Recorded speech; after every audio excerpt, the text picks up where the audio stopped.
very few people have actually chosen to vaccinate the 5 to 11 crowd. Right. And that also goes to the arbitrariness of this toddler mask mandate, which we've called it. The child that's 4 and the child that's 5, vaccinated or not at 5, interact at school, they pass in the hallways, and yet there could be a couple months difference with the 4-year-old in a mask all day.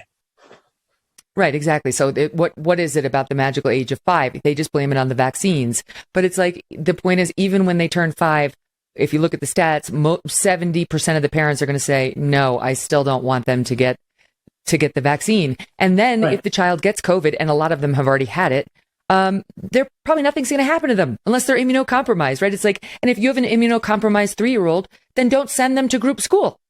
Of course. And before now, with that catchphrase, immunocompromised, which has become a term suddenly everyone knows about, which none of us even heard till a couple of years ago. If you have the tragedy of an immunocompromised 3-year-old, then you've been dealing with a life that is different than all of ours for a long time. And you always will have to, frankly. And it's sad and it's terrible.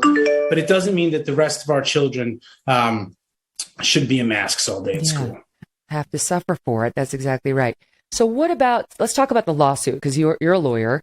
What's it based on? That Eric Adams, the mayor, doesn't have the power to do this?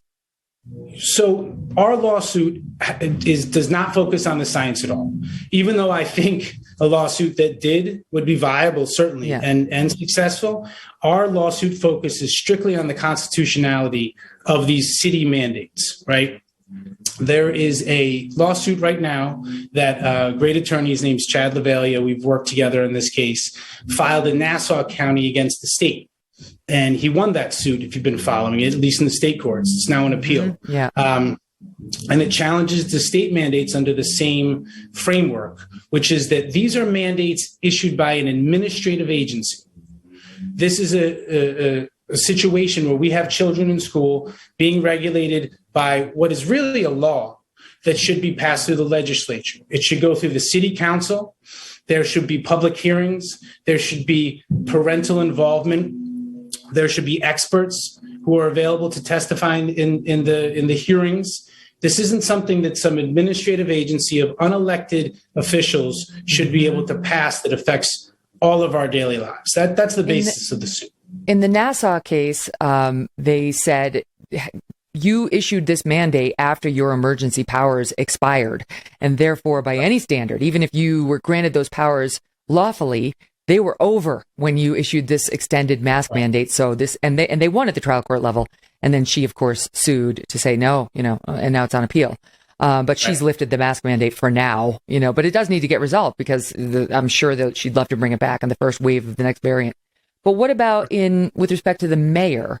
He has his own emergency powers. This is why New York City parents have to deal with not only Kathy Hochul's whims, but Eric Adams' feelings about the masks, and so many layers to get through.